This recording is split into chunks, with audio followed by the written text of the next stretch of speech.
Le projet vise à produire environ 26 000 hectares en Afrique et le projet vise à installer 26 000 hectares avec 3 millions de plants que nous avons décidé de produire. Nous sommes 26 ingénieurs agronomes à mettre à disposition notre technique, notre savoir-faire, au niveau de la pépinière jusqu'à la commercialisation.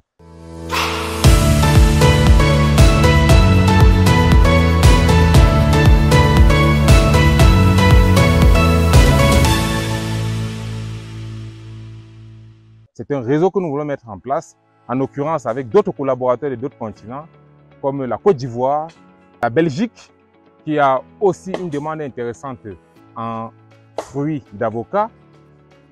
Nous avons aussi un contact du côté de la Croatie, qui est aussi intéressé par les safous. Donc, il y a un marché. Il y a un marché, il faut produire. Et quand il faut produire, il faut des personnes spécialisées dans le domaine pour produire. Parce que vous savez, l'agriculture est différente de l'agronomie. J'aime toujours dire aux gens que celui qui fait l'agriculture et celui qui fait l'agronomie, c'est deux mondes différents et c'est diamétralement opposé. Donc, vous pouvez remarquer une fois de plus que l'équipe qui est derrière moi, elle est jeune, elle est dynamique, elle est engagée et elle n'a pas peur. Elle n'a pas peur parce que le baobab n'a pas peur. Le baobab est le plus grand arbre de la planète. Il est plus grand que tout le monde et il domine. C'est pourquoi nous, on entre dans les forêts, on attaque les forêts, sauf les forêts sacrées. C'est pourquoi préalablement, les promoteurs sont responsables de la sécurité du personnel agri-d'ailleurs sur leur terrain. Celui-ci, dans son cas, a fait ce qu'on appelle le salaka. Il a nourri le village, il a donné à manger aux chefs. Les chefs sont au courant de notre intrusion dans cette forêt et les chefs sont au courant de l'activité que nous allons mener ici. Donc, c'est un aspect social qu'il ne faut pas négliger dans votre projet. Et sachez que les gens vous regardent, les gens vous observent et les gens ont aussi besoin de gagner leur vie à travers l'activité que vous menez.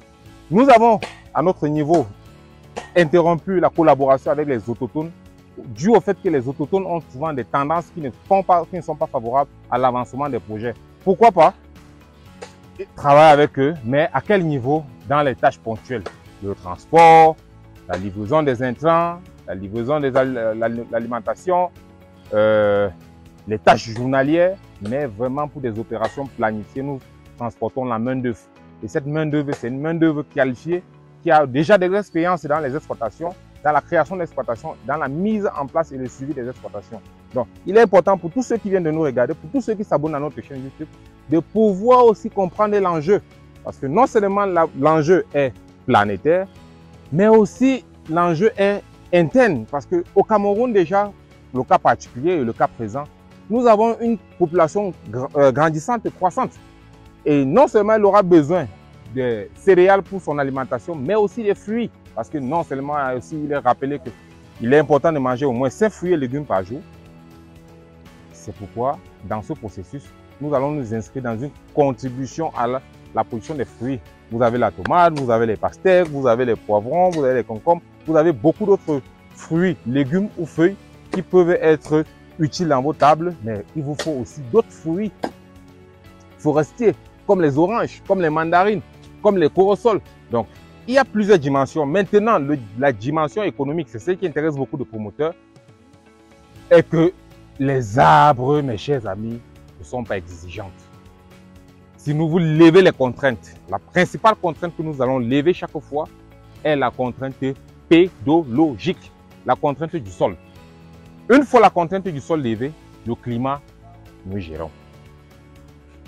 Il est important d'éviter les zones marécageuses pour mettre sur pied votre verger à cause de l'engorgement des racines et l'asphyxie.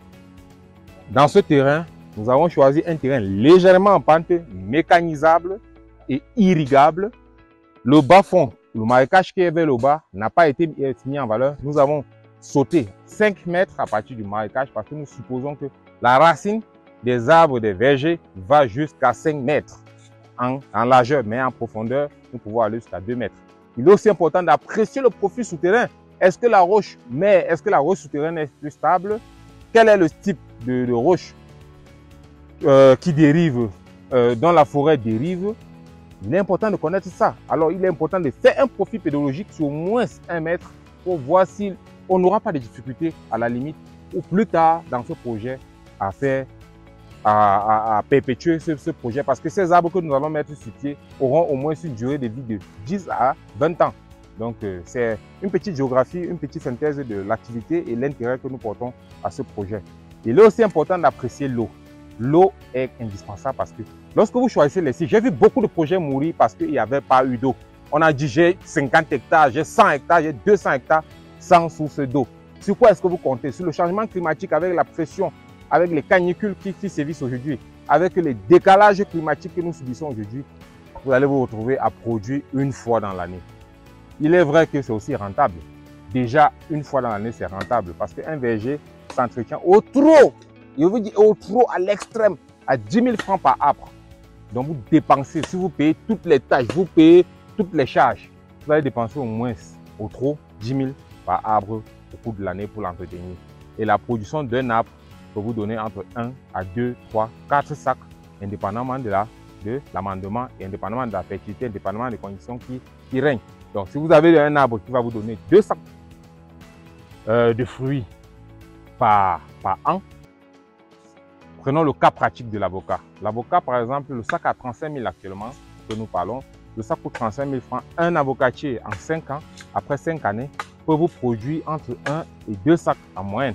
Donc, si vous avez entre 1 et 2 sacs à 35 000 francs, ça va vous faire 70 000 francs pour un arbre sur lequel vous avez investi juste 10 000 francs.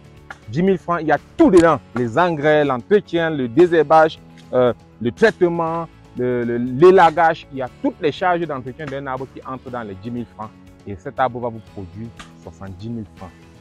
Donc ça veut dire que vous avez 60 000 de bénéfices par arbre. Si vous avez 200 arbres, vous pouvez faire le calcul avec moi. Je pense que ça doit être dans les 12 millions que vous pouvez faire. Donc en réalité, les arbres fruitiers ne sont pas à négliger. C'est un aspect que vous allez utiliser toute votre vie et toute votre carrière.